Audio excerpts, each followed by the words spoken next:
Ce programme vous est offert par Illico Cash.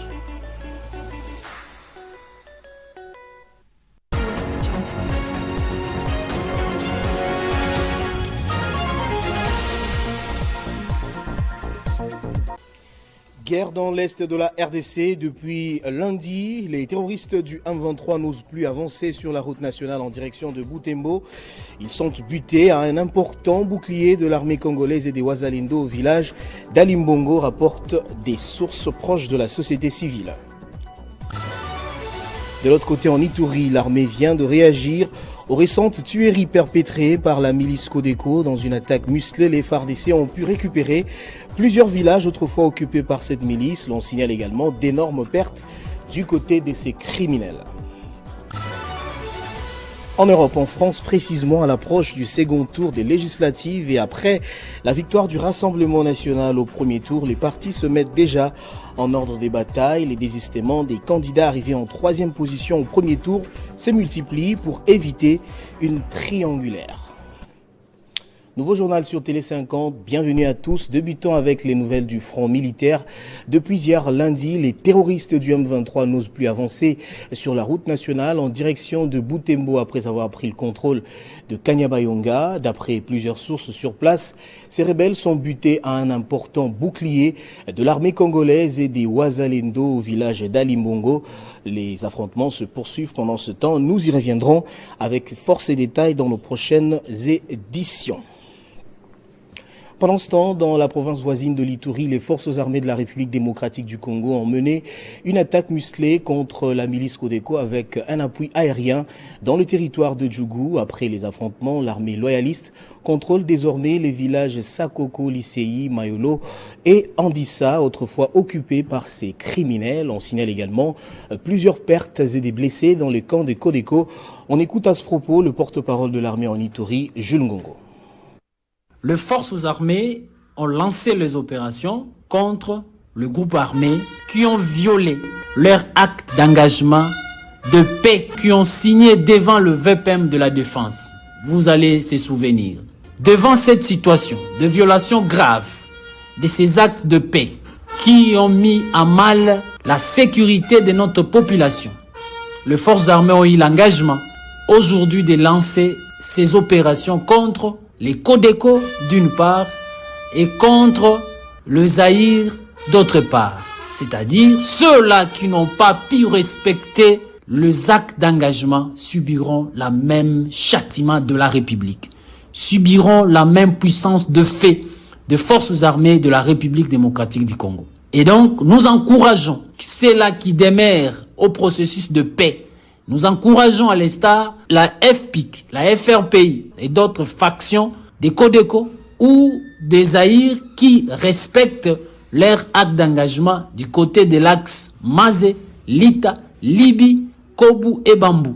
Le bilan de ces opérations sera communiqué d'ici peu car nous sommes encore dans les opérations. Pour raviver ce que nous sommes en train de faire à l'intérêt de nos populations, nous demandons à la population de faire confiance aux forces armées et à continuer à collaborer avec son armée. Ceux-là qui voudront être en paix avec la population, avec la République démocratique du Congo, ces miliciens doivent respecter encore une fois leur acte d'engagement. Le contraire, ils subiront les châtiments de la République. Et puis le vice-premier ministre au ministre de l'Intérieur, Sécurité, Décentralisation et Affaires coutumières, Jacquemain Chabani-Loukoro, reste déterminé à résoudre la problématique de l'insécurité en RDC. Après avoir reçu les députés nationaux du Nord Kivu, les patrons de la territoriale, Chabani-Loukoro a au cours de la même journée échangé avec les notables du Grand Kivu. L'occupation des Kanyabayonga et Kirumba dans le territoire de Lubero était parmi les points essentiels abordés lors de cette réunion. Préoccupés par cette problématique, les notables visiblement heureux de voir les dignes fils des Massissi à la tête de ces ministères stratégiques sont sortis rassurés de cette audience. À en croire Joseph Kinzo, porte-parole de la notabilité et de la communauté du Grand Kivu, des efforts sont en cours au niveau du gouvernement central par l'entremise du ministère de l'Intérieur et de la Sécurité pour rétablir la paix totale dans cette partie du pays et reconquérir les contrées conquises par les rebelles. Comme vous le savez, Kirumba et Kanyabayonga viennent de tomber entre les mains de l'ennemi. Notre pays subissant cette agression rwandaise, les populations du Grand Kivu et de l'Est en général continuent à payer le prix du sang. Et nous avons estimé nécessaire de rencontrer ce digne fils du Grand Kivu qui est à la tête de ce ministère, aux côtés du chef de l'État gérant des questions liées à la sécurité. Échanger sur les possibilités, les voies et moyens d'accompagner le chef de l'État dans ses efforts et son Excellence, Monsieur le Vice-Premier ministre, et disons le gouvernement en général. Nous avons reçu une assurance totale du Vice-Premier ministre, estimant que cette situation va rencontrer les attentes de la population. Ça veut dire que les efforts sont en cours et le gouvernement, par le truchement du ministère de l'Intérieur et tout l'appareil sécuritaire du pays, n'aménageront aucun effort pour rétablir la paix à l'Est. Il a également, au nom de tous les notables du Grand Kivu, transmis un message de soulagement et d'encouragement à la population du Grand Kivu pour une résistance sur terrain. En bref et en images, Daniel Bumba et Jacques Kabula Katoué, respectivement gouverneurs de Kinshasa et du Haut-Katanga, sont sommés de revoir leurs décisions qui nomment les membres des gouvernements provinciaux au-delà du nombre prévu par la loi. Les deux personnalités ont été toutes deux reçues par les patrons de la territoriale dans son cabinet de travail. Le vice-gouverneur du Sud Kivu, Jean-Jacques Elakano, annonce pour bientôt la mise en place d'une commission pouvant enquêter et étudier cas par cas les domaines publics de l'État déjà spoliés dans la province du Sud Kivu. L'idée est de permettre que le gouvernement provincial récupère ces espaces et sauve ce qui reste conformément à l'engagement pris et qui incarne la vision du gouverneur de province, le professeur Jean-Jacques Pouroussi. Joseph Amani. Ils ont promis une traque sans merci à celles et ceux qui ont brillé par des pratiques hors normes dans la spoliation des domaines publics de l'État dans la province du Sud Kivu. Quelques jours après avoir annoncé cela devant la représentation provinciale, lundi, le vice-gouverneur du Sud Kivu, Maître Jean-Jacques Elakano, visiblement serein, s'est rendu à la botte où un particulier s'est donné le luxe d'acheter cette parcelle de l'État. D'un ton ferme, le vice-gouverneur, Maître Jean-Jacques Elakano, met en garde d'autres individus qui tenteraient de spolier les domaines publics de l'État. Ils subiront la rigueur de la loi, car, dit-il, finit la récréation.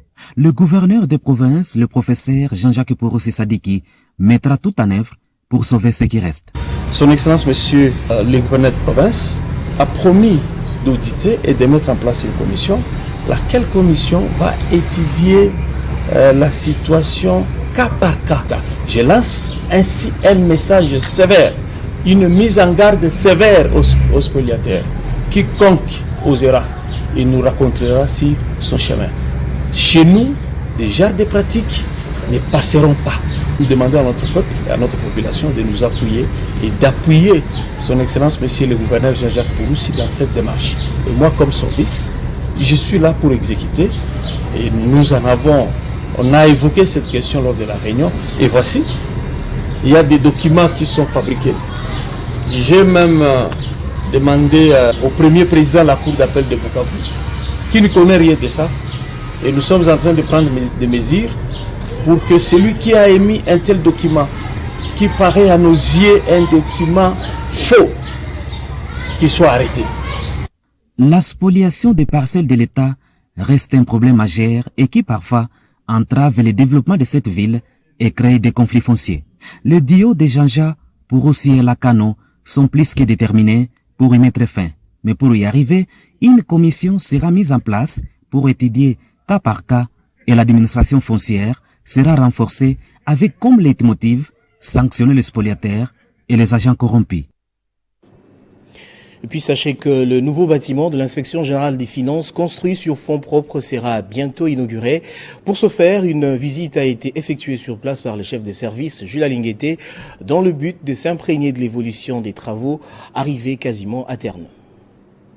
Sortie des terres grâce au leadership et management de Jules Alinguete, cet imposant bâtiment va incessamment abriter les différents services de l'inspection générale des finances. C'est dans ce cadre que le chef de service Jules Alinguete, accompagné des inspecteurs généraux, a effectué une visite d'inspection du nouveau bâtiment partant du rez-de-chaussée jusqu'au dernier niveau. Le gendarme financier congolais et les inspecteurs généraux ont passé au peigne fin les différents locaux, question de s'assurer de la qualité des travaux de construction du nouveau bâtiment qui sera inauguré incessamment. Jules Alinguete Kei met en œuvre les instructions du chef de l'État, Félix Antoine Tshisekedi Tshilombo, de qui relève l'inspection générale des finances, notamment sur le volet amélioration des conditions de travail des inspecteurs des finances. La direction de l'inspection générale des finances a réalisé cette œuvre avec ses fonds propres. Monsieur l'inspecteur général, chef des services, poursuivre sur cette voie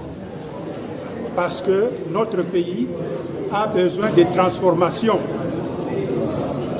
Il faut qu'il aille de transformation en transformation. Et c'est en mettant l'homme qu'il faut à la place qu'il faut comme vous que le Congo peut espérer arriver à ces transformations. À son tour, Jules Alinguete Kei n'a pas voulu privatiser ce succès engrangé. Pour le numéro 1 de ce service rattaché à la présidence de la République, la réalisation de cet ouvrage est le fruit du travail d'équipe, c'est-à-dire le travail des inspecteurs généraux. Vous aviez été des acteurs très actifs de ce qui est arrivé. Si nous n'avions pas produit des résultats sur le terrain, le gouvernement n'allait pas consentir aux moyens à mettre à la disposition de l'inspection. Donc c'est le travail de tous les inspecteurs et particulièrement les inspecteurs généraux. Moi, j'en profite pour vous dire sincèrement un grand merci. Depuis l'accession de Félix Tshisekedi à la magistrature suprême et la nomination de Jules Alinguete à la tête de l'IGF, ce service rattaché à la présidence de la République a fait de la lutte contre le détournement et les malversations financières son cheval de bataille pour combattre les antivaleurs ancrées dans les institutions. 1er juillet 2017 au 1er juillet 2024, 7 ans se sont écoulés depuis la création de l'Alliance des démocrates chrétiennes du Congo, parti cher à Adel Kainda, pour répondre aux nombreux défis et apporter un plus dans la gestion de la Respublica. De ce fait, le secrétaire général de l'ANADEC a vulgarisé la vision de cette formation politique. Pour l'autorité morale de ce grand parti d'obédience chrétienne qui fait du Shama sa vision calquée sur le modèle d'une gestion orthodoxe du président de la République Félix Antoine Tshisekedi, l'ALDEC sous le leadership éclairé de la princesse Adel Kainda Maïna s'engage à valoriser les fruits de l'esprit tels qu'écrit dans Galates 5:22 pour un Congo plus compétitif. Notre cher parti, créé à l'initiative de notre autorité morale, Princesse Adel Kainda, Mama Kipendandu, servante de Dieu, avec pour mission de apporter de valeurs chrétiennes positives dans le fonctionnement des institutions politiques en République démocratique du Congo. Au-delà des condamnations de la déstabilisation des institutions de la RDC par les forces du mal, le secrétaire général de l'ALDEC, Léonard Antoine Remba, appelle les membres au sursaut patriotique. Pour ALDEC, les 7 ans de notre existence doivent être célébrés dans la méditation à cause de la situation de guerre à l'est de notre pays. C'est en âge de la maturité et de la perfection, selon les saintes écritures, la princesse Adel Kainda reste déterminée à accompagner le chef de l'État Félix Tshisekedi dans sa vision de la refondation d'un État des droits et de la conquête de l'intégrité territoriale. Le secrétaire général invite les camarades à la loyauté et fidélité en son autorité morale, Adel Kainda, et aux prescrits des fondamentaux du statut. Pour terminer, après les résultats du premier tour des élections législatives anticipées Anticipée en France, remportée par le Rassemblement national, les partis se mettent en ordre de bataille en vue du second tour prévu dimanche 7 juillet. Les désistements des candidats arrivés en troisième position au premier tour se multiplient pour éviter une triangulaire au second tour et faire ainsi barrage au RN avec le report des voix.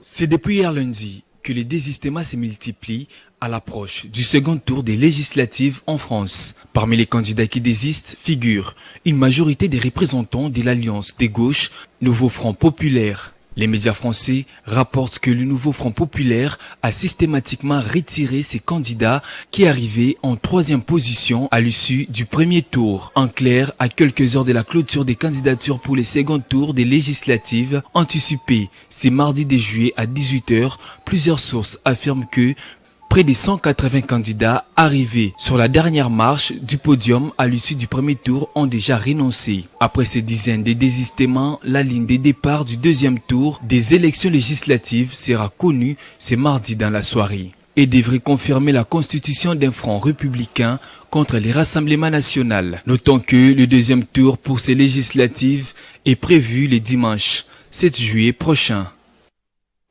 On va prendre les rappels des titres à présent.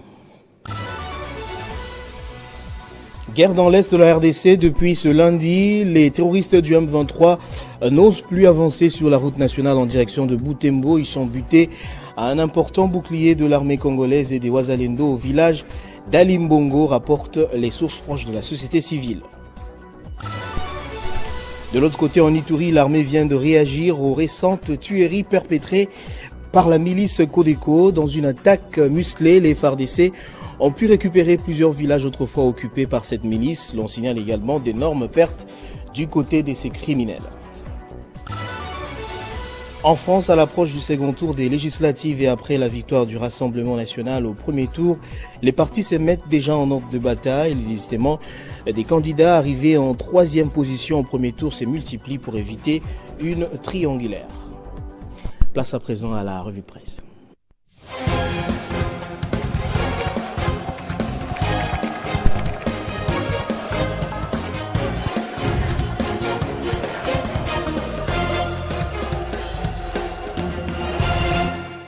Et c'est avec Héritier Ntamboua qui me rejoint sur ce plateau et à qui j'ai dit bonjour et bienvenue, monsieur. Merci beaucoup, Christian Kalonji, et cette question respectueuse à toutes ces personnes qui nous suivent de partout. Du rififi au sommet de l'UDPS, Eteni Longondo et Augustin Kabouya à couteau tiré renseignent les journaux parus ce mardi. Effectivement, et parmi les journaux parus ce mardi, nous avons par exemple Africa News qui thématise UDPS, le parti présidentiel va mal.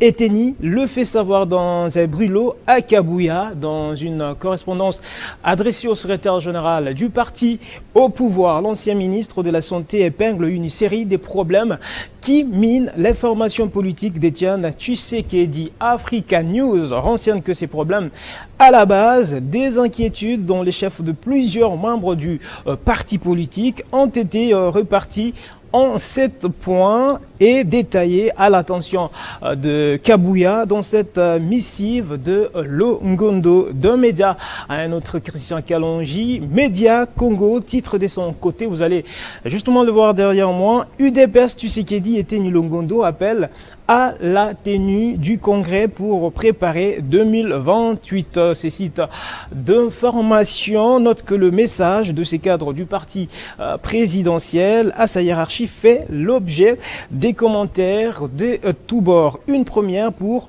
un membre actif de surcroît. Selon nos confrères Christian Kalonji, Eteni Longondo a fait référence au statut du parti de tolérer des irrégularités au sein de l'UDPS avec la nouvelle donne laissant des vides à des postes clés du parti. Après les élections de 2018 et 2023, il y a lieu d'organiser les congrès dans l'objectif de refonder les choses en perspective de 2028 et conformément au statut du parti, estime Eteni Longondo.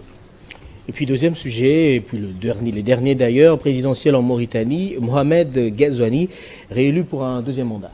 Effectivement, c'est ce que nous lisons à la une du site d'information Africa News, puis j'en termine là-dessus, qui rapporte que Mohamed Ghazouani, qui a fait campagne en promettant d'assurer la sécurité et la croissance économique, a obtenu 56,1% des voix, a déclaré lundi la Commission électorale nationale indépendante mauritanienne.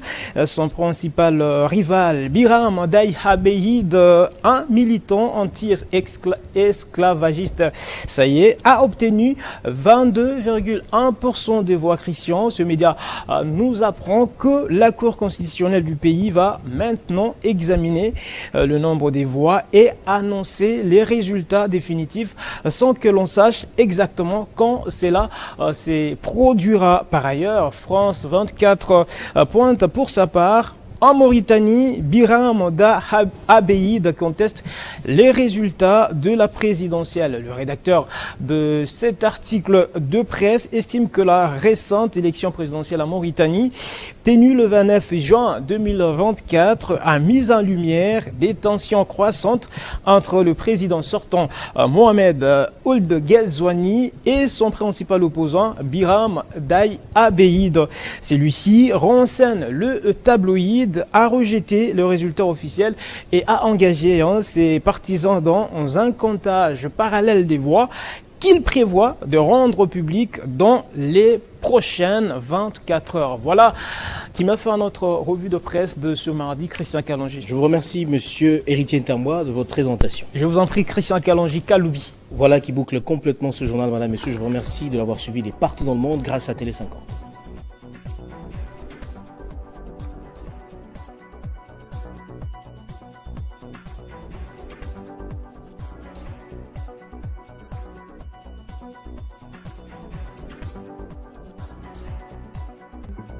Retrouvez toute l'actualité en continu sur www.tele50.cd. Ce programme vous a été offert par Illico Cash.